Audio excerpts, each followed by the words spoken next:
Hello বন্ধুরা, কেমন আছো? আশা করি সকলে ভালো আছে। তো আজকে আমরা এসছি ঘুরতে এবং আজকে ওয়েদারটা খুব ভালো আছে, যার কারণে আমরা দুজন মিলে বেরোলাম। সঙ্গে আছে আমাদের অশরফদা এবং আমি, দুজন মিলে যাচ্ছি এই মুহূর্তে আমাদের সেই আড্ডা জায়গায়। তো চলো যাওয়া যাক। ফাইনালি এই মুহূর্তে আমরা আছি হোস্টেলের সামনে এবং দেখতে পাচ্ছি এটা হোস্টেল, আমাদের ধলটিগুড়ি কবি নজরুল হাই স্কুল হোস্টেল এটা আর কি। তো এর মধ্যে হোস্টেলে গেছে আছি আমরা কয়েকদিন, মাঝে মধ্যে আমরা আসি এই জায়গাটা ঘুরতে এবং দেখতে পাচ্ছ আমাদের যেটাকে বলা হয় গ্রামের সৌন্দর্য। এখন চারিদিকে চাষ চলছে, দেখতে পাচ্ছ এখন চাষের জমি এগুলো সব। এই মুহূর্তে আমরা আছি রঙ্গাইপুর টু পুরন্দপুর রোড। দেখতে পাচ্ছ রোডের অবস্থা খুবই খারাপ, মানে আমরা প্রচন্ড রিক্সের উপরে রোডটা যাতায়াত করছি, ঠিক আছে। যা ব্যবস্থা দেখতে পাচ্ছ, রোডটা কোনো রিপেয়ারিং এর কোনো রকম মানে সিদ্ধান্ত নেয় না আমাদের পশ্চিমবঙ্গ সরকার।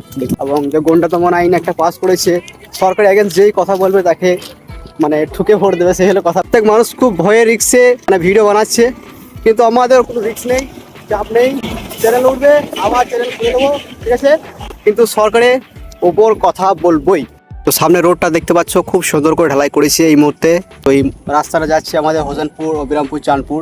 তো অবিরামপুর চাঁদপুরবাসীদের জন্য খুব একটা মানে সুখের খবর যে এটা রাস্তাটা খুব তাড়াতাড়ি শীঘ্রই ঢালাই হয়ে গেল।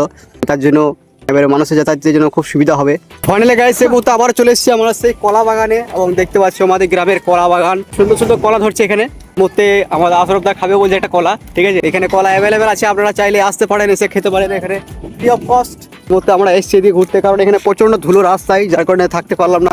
গাড়ি যাচ্ছে যাতায়াত করছি, বলো না যে অবস্থা আমাদের রঙ্গাইপুর টু পুরন্দপুর রোডটা প্রচণ্ড মানে অবস্থা খারাপ। এই রোডে সমস্ত যত পাচামির মানে কালো পাথর এই রাস্তাতেই বহন করছে, যার কারণে আমাদের রোডটার অবস্থা খুবই খারাপ এবং আমাদের সাধারণ মানুষের যাতায়াত করতে প্রচণ্ড অসুবিধা হচ্ছে। এবং এই মুহূর্তে আমরা চলে এলাম সাইডে এইদিকে তার জন্য ঘুরতে। অনেকজন এখানে মাছ ধরছে, দেখতে পাচ্ছ এখানে। এইখানে ছোট্ট করে একটা ক্যানেল, যেটা নদী বললে চলে, এবং এখানে আমরা ধরছি মাছ এবং আমাদের গ্রামে অনেকজন এসছে মাছ ধরছে এখানে। মুহূর্তে আমরা চলে এলাম এখানে মাছ ধরা দেখতে।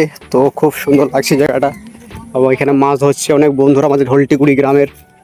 এই মুহূর্তে দেখতে পেয়েছো ট্যাঙ্গারি মাছ অনেকগুলো এখানে পেয়েছে, তুলেছে এই মুহূর্তে রুবেলদা আমাদের। তো ফাইনালি গাইস এই মুহূর্তে আমাদের অনেকটা ঘোরাফেরা হয়ে গেল। তো এই মুহূর্তে আমরা যাচ্ছি বাড়ি, তাই ব্লগটা শেষ করছি। ধন্যবাদ সকলকে ব্লগটা দেখার জন্য।